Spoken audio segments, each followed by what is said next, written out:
وعلى آله وأصحابه أجمعين. فيا عباد الله قد أوصيني وإياكم اتقوا الله فقد فاز المتقون. قال الله تعالى في القرآن الكريم وهو أصدق القائلين: أعوذ بالله السميع العليم من الشيطان الرجيم. بسم الله الرحمن الرحيم. وأذن في الناس بالحج يأتوك رجالا وعلى كل ضامر يأتين من كل فج عميق ليشهدوا منافع لهم ويذكروا اسم الله في أيام معلومات على ما رزقهم من بهيمة الأنعام فكلوا منها وأطعموا البائس الفقير. صدق الله العظيم وصدق رسول الله الكريم ونحن على ذلك من الشاهدين. أما بعد. الله أكبر الله أكبر الله أكبر الله أكبر الله أكبر الله أكبر الله أكبر الله أكبر الله أكبر ولله الحمد. Ma'asyiral muslimin wa zumratul mu'minin rahimakumullah. Sebagai ungkapan rasa syukur kita kepada Allah Subhanahu wa taala, tidak ada kata mutiara seindah ucapan alhamdulillah atas nikmat yang Allah berikan kepada kita sekalian. Berbagai macam kenikmatan yang Allah berikan kepada kita, salah satu dari setiap kenikmatan yang Allah berikan, Allah telah memberikan kepada kita kesempatan hidup. Padahal sesungguhnya pesaing kita saat dulu akan menembus pada dinding rahim ibu kita, jumlah pesaing kita jumlahnya miliaran, dan kitalah yang bisa sampai tembus pada dinding rahim ibu kita, lalu bersemi dalam rahim ibu kita, lalu diproses 9 bulan 10 hari, lahirlah kita sampai saat ini. Maka lahir kita ke dunia bukan atas pilihan kita, bukan juga atas pilihan orang tua kita, tapi kita dipilih oleh Allah Subhanahu wa ta'ala. Maka syukuri kehidupan. Kenapa kita syukuri? Karena Allah telah menjadikan kita minal adam ilal wujud, dari ketiadaan menjadi ada. Lalu kesyukuran yang kedua, alhamdulillah, Allah menganugerahkan kepada kita iman dan Islam. Dari sekian jumlah manusia yang menurut catatan sekarang di angka 8,5 miliar, kita termasuk salah satu orang yang beruntung. Kenapa? Salah satu orang yang beruntung adalah orang yang memeluk agama Allah Subhanahu wa taala di wilayah Hanifah, agama Allah taala yang lurus. Dan patut disyukuri Bapak Ibu sekalian jamaah rahimakumullah, kita masih kebagian syariat umat sebagai umat Nabi Muhammad SAW. Kebagian syariat Nabi kita dalam keadaan syariat yang utuh. Ini tidak terjadi pada umat-umat sebelum umat Nabi Muhammad SAW. Umat sebelum umat Nabi Muhammad, kita tidak harus jauh-jauh. Umat Nabi Isa alaihissalam, sepeninggal Nabi Isa alaihissalam yang baru ratusan tahun, umatnya sudah tidak kebagian syariat. Yang Quran menyebutnya, di mana umat antar umat Nabi Muhammad ada ruang waktu kosong, kekosongan dari syariat yang disebut dengan masa fatrah. Sebagaimana Allah Ta'ala firmankan, ya ahlal kitab qad ja'akum rasuluna yubayyinu lakum ala fatratin minar rusul. Wahai ahlul kitab, telah datang kepada kalian rasul kami yang memberikan penjelasan saat kalian dalam keadaan fatrah, dalam keadaan terkosong dari syariat Allah Subhanahu wa taala. Maka hadirin yang dimuliakan Allah, alhamdulillah 1400 tahunan bukan waktu yang pendek sepeninggal Rasulullah SAW, tapi ajaran Allah melalui Al-Quranul Karim, syariatnya sampai kepada kita, dan terbukti pagi ini kita berkumpul di masjid ini dalam rangka menjalankan syariat yang Allah Ta'ala perintahkan kepada nabi-nabi yang lainnya, termasuk baginda Rasulullah Muhammad SAW. Allahu Akbar, Allahu Akbar, walillahil hamd. Allah Subhanahu wa taala meninggikan bulan Ada 4 bulan dalam Al-Quran disebut sebagai Syahrul Haram. Sebagaimana Allah Ta'ala firmankan dalam surat At-Taubah, A'udzu billahi minasyaitonir rajim. Bismillahirrahmanirrahim. Inna iddatash syuhuri indallahi 12 syahran fi kitabillah. Yauma khalaqas samawati wal ardh minha arba'atun hurum. Dzalika dinul qayyim fala tadhimu fihinna anfusakum. Sesungguhnya bilangan bulan di sisi Allah, dalam ketetapan Allah ada 12 bulan. Dari 12 bulan itu terdapat 4 bulan sebagai bulan yang disucikan, sebagai bulan haram. Mana itu 4 bulan? Kata Nabi Shallallahu Alaihi Wasallam, salah satu mutawaliyatun, Dzulqa'dah, Dzulhijjah, wa Muharram, wa Rajab baina Jumadah wa Sya'ban, dan bulan Rajab yang ada di antara bulan Jami'ul Akhir, Jumadil Akhir, dan bulan Sya'ban. Maka hadirin yang dimuliakan Allah, 4 bulan yang dimuliakan itu Dzulqa'dah, Dzulhijjah, Muharram, dan Rajab. Dzulhijjah merupakan salah satu dari 4 bulan yang dimuliakan. Banyak syariat inti dalam ajaran Islam yang Allah syariatkan di bulan Dzulhijjah. Salah satu kewajiban setiap individu mukmin selama hidupnya 1 kali, yang hukumnya wajib bagi orang yang tertuntut kategori istita'ah, memiliki kemampuan. Apa itu? Menjalankan ibadah haji. Al-Hajj asyhurun ma'lumat. Haji itu bulannya telah ditetapkan. Salah satu dari 3 bulan haji, dari bulan Syawal, Dzulqa'dah, Dzulhijjah, adalah salah satu dari bulan Dzulhijjah. Maka ibadah utama di bulan Dzulhijjah adalah orang menunaikan ibadah haji ke Baitullah. Allah Subhanahu wa taala berfirman dalam surat Al-Hajj ayat 27, wa'adzim fin nasi bil hajj ya'tuka rijalan wa 'ala kulli dhamirin ya'tina bi kulli fajjin amin. Wa'adzim fin nas, serulah orang untuk berhaji. Ya'tuka rijalan, mereka akan datang kepada kamu dengan berjalan kaki. Wa 'ala kulli dhamirin, dan mereka menaiki unta-unta kurus. Min kulli fajjin amin, mereka datang dari segala penjuru dunia yang jauh.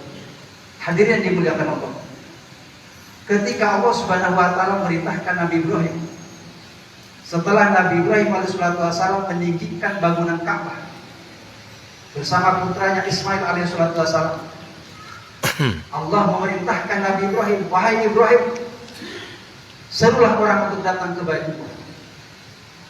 Nabi Ibrahim sebagai manusia seperti hanya kita sering menggunakan logika. Kata Nabi Ibrahim, ya Allah, suaraku tidak keras. Bagaimana cara aku memanggil manusia seluruh dunia ini? Apa kata Allah? Wahai Ibrahim, tugasmu memanggil. Akulah yang akan menyampaikan suara itu. Maka dalam satu riwayat, dalam tafsir Ibnu Katsir dikatakan, Nabi Ibrahim menaiki pada satu batu, yang batu itu juga digunakan oleh Ibrahim saat meninggikan bangunan Ka'bah. Yang batu itu sampai saat ini masih diabadikan di samping Baitullah Ka'bah, yang disebut dengan Maqam Ibrahim. Dalam satu riwayat, Ibrahim berdiri di Bukit Sofa, yang bukit pernah digunakan untuk mencari air Siti Hajar dari Sofa ke Marwah, yang sekarang diabadikan dalam rukun haji dan umroh saat melaksanakan sa'i. Dalam satu riwayat lagi, Nabi Ibrahim naik ke atas bukit yang disebut dengan Jabal Qudus, yang sekarang menjadi istana raja. Hadirin yang dimuliakan Allah, saat Nabi Ibrahim memanggil dengan suara sekeras-kerasnya, dengan suara yang lantang, wahai manusia, datanglah kalian ke Baitullah untuk berhaji. Saat Nabi Ibrahim alaihissalam memanggil orang untuk datang ke Baitullah, gunung-gunung yang tinggi, perbukitan yang tinggi, pohon-pohon yang tinggi, semuanya merunduk, merendah, sehingga suara Ibrahim tembus ke lapisan bumi. Terdengar oleh orang pada masa itu yang telah lahir, terdengar oleh bayi-bayi yang baru lahir, bahkan terdengar oleh bayi yang masih dalam rahim ibunya, bahkan terdengar oleh orang yang masih berada di alam roh, termasuk kita semuanya pernah mendengarkan panggilan Nabi Ibrahim alaihissalam. Maka kalimat orang saat datang ke tanah suci Baitullah, salah satu anjuran adalah memperbanyak kalimat talbiyah. Kalimat yang dibacakan saat orang setelah ngambil mikot untuk menunaikan ibadah umrah maupun haji, dengan kalimat labbaik Allahumma labbaik, labbaik la syarika laka labbaik, innal hamda wa ni'mata laka wa la syarika lak. Labbaik ya Allah, na'am ya Allah, labbaik ya Allah, aku telah memenuhi panggilan. Kapan kita dipanggil? Bahwa sesungguhnya setiap kita pernah dipanggil, tetapi ada orang yang menyegerakan panggilan itu, ada yang tidak. Sebagaimana orang 5 kali dalam sehari diseru untuk datang ke masjid, ada orang yang memenuhi seruan itu, ada yang tidak. Maka kata para ulama, ada 3 seruan serius.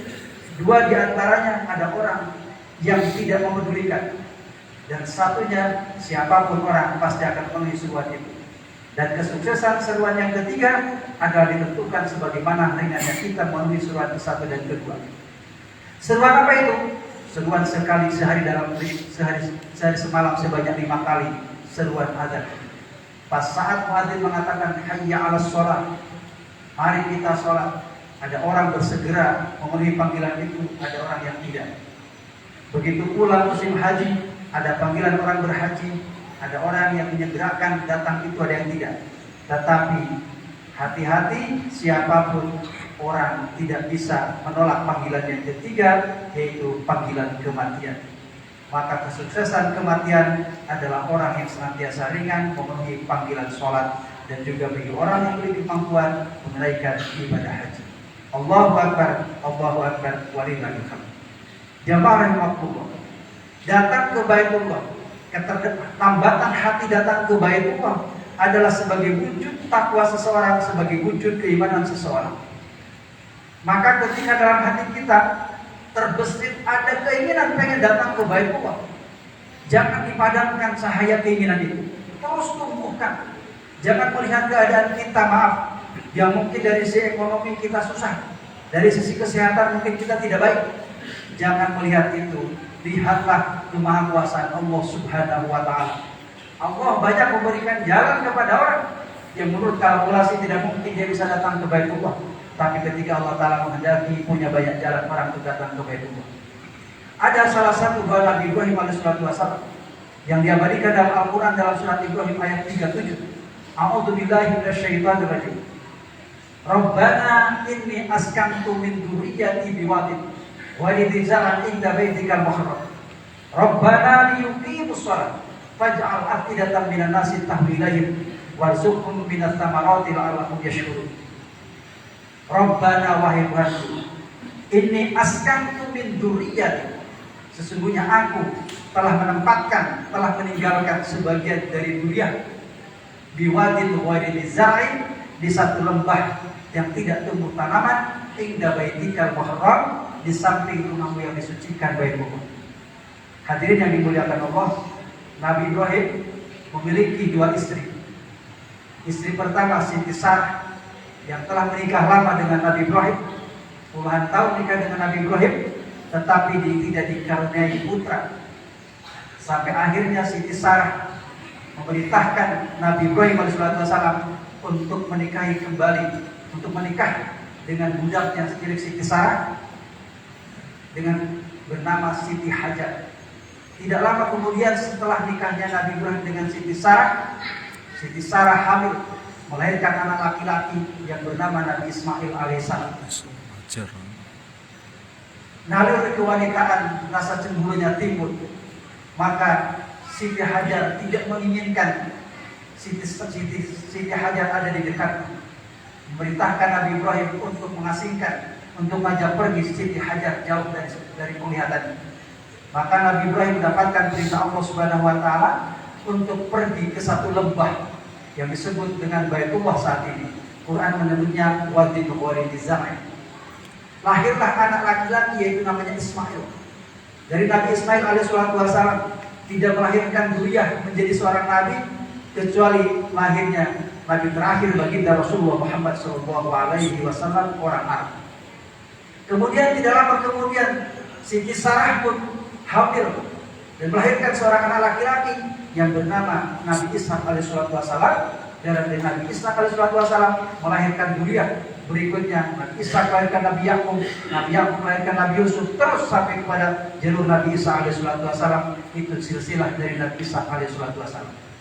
Maka kembali lagi kata Ibrahim, Rabbana inni askantu min dzurriyyati biwadin ghairi dzar'in. Wahai Tuhanku, aku telah meninggalkan sebagian dari dzurriyyahku di satu lembah yang tidak tumbuh tanaman. Bapak Ibu, ada satu sifat, 3 sifat Nabi Ibrahim yang patut kita petik. Terdapat dalam satu kitab namanya Nasrul Ibad. Pernah Nabi Ibrahim itu ditanya, Ya Ibrahim, li aisai kita hendak Allahu khalilan. Hai Ibrahim, sebab apa engkau diangkat oleh Allah sebagai kekasihnya? Apa kata Ibrahim? Disebabkan dengan 3 hal. 1, kata Ibrahim, aku senantiasa mendahulukan perintah Allah meskipun perintah itu berat menurutku. Maka ketika Nabi Ibrahim mendapatkan perintah Allah untuk menyembelih putra kesayangannya Ismail, tapi karena itu perintah Allah, Ibrahim tetap menunaikannya. Meskipun ending dari cerita itu atau kisah itu Allah ganti dengan kibas tidak jadi menyembelih Nabi Ismail alaihi salam, yang sekarang diabadikan sebagai bentuk syariat menunaikan ibadah kurban. Yang kedua kata Nabi Ibrahim, aku senantiasa tawakal terhadap rezeki yang Allah Ta'ala telah Allah tanggung. Maka hadirin,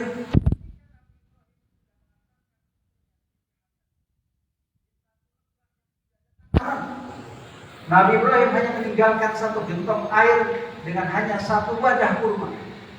Ditinggalkan Ismail bayi dengan Siti Hajar. Lalu Nabi Ibrahim kembali ke Siti Sarah yang berada di Palestina. Saat Nabi Ibrahim akan pergi, ditanya oleh Siti Hajar, wahai Ibrahim, kau mau kemana? Nabi Ibrahim tidak bergeming, terus berjalan.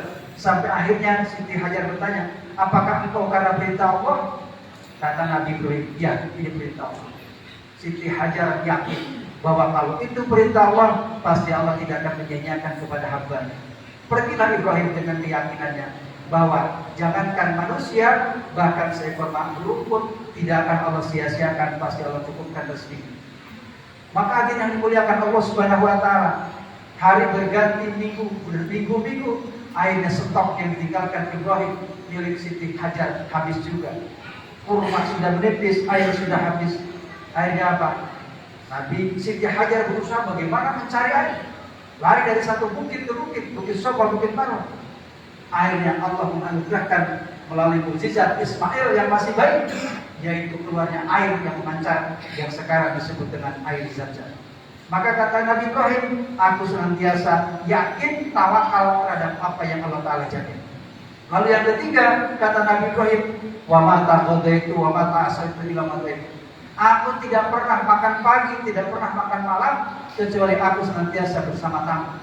Maka Ibrahim selain gelar Khalilullah, beliau punya gelar sebagai bapak tamu. Hadirin yang dimuliakan Allah, dan syariat Nabi Ibrahim sampai sekarang diabadikan. Syariat Ibrahim banyak syariat yang menganjurkan manusia berbagi makan. Termasuk insya Allah pagi ini kita akan menaikkan ibadah kurban. Ini adalah salah satu syariat yang dilakukan Nabi Ibrahim sebagai bentuk kita punya kepedulian terhadap sesama, berbagi makanan yang bergizi berupa sapi, kambing, unta dan lain sebagainya. Allahu Akbar, walillahil hamd. Jamaah salat Id yang dimuliakan Allah Subhanahu wa Ta'ala. Lalu bulan Dzulhijjah juga ada kebaikan yang Allah perintahkan. Apa itu? Kata Nabi SAW, tidak ada kebaikan di hari nahar, di hari berkurban, kecuali seorang hamba mengalirkan darah kurbannya. Maka mudah-mudahan Bapak Ibu yang telah berkurban dengan apa yang Bapak Ibu mampu, mudah-mudahan diterima oleh Allah Subhanahu wa Ta'ala. Amin. Quran menyebutnya, wal budna ja'alna halakum min sya'irillahi lakum fiha khair fadhkuru smallahi 'alaiha shawab fa idza wajabat junubuha faqulu minha wa tibul qani awal muqtad. Pada hewan-hewan ternak, pada hewan-hewan kurban itu terdapat syiar-syiar Allah Subhanahu wa Ta'ala. Fadhkuru smallahi 'alaiha shawab. Sebutlah nama Allah, ingatlah Allah saat hewan kurban itu masih berdiri. Artinya apa? Perbanyak membaca takbir, membaca tasbih, membaca tahlil saat kita dalam keadaan menunaikan ibadah kurban ini.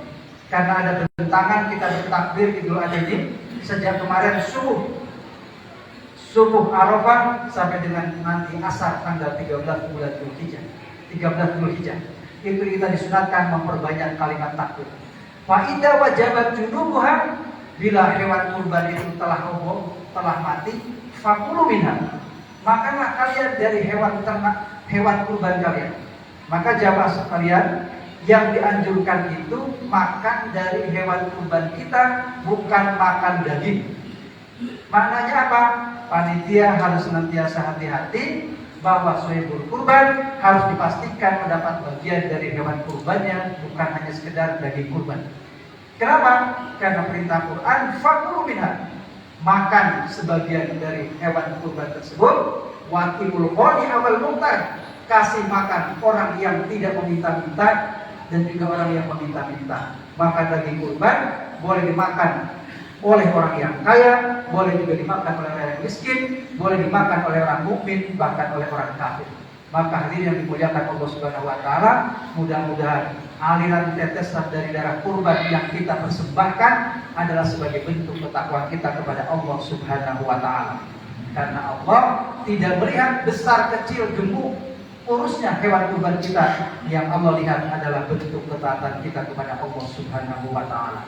Barakallahu li wa lakum fil Qur'anil Karim wa nafa'ani wa iyyakum minal ayati wa dzikril hakim. Aqulu qouli hadza fastaghfiru inna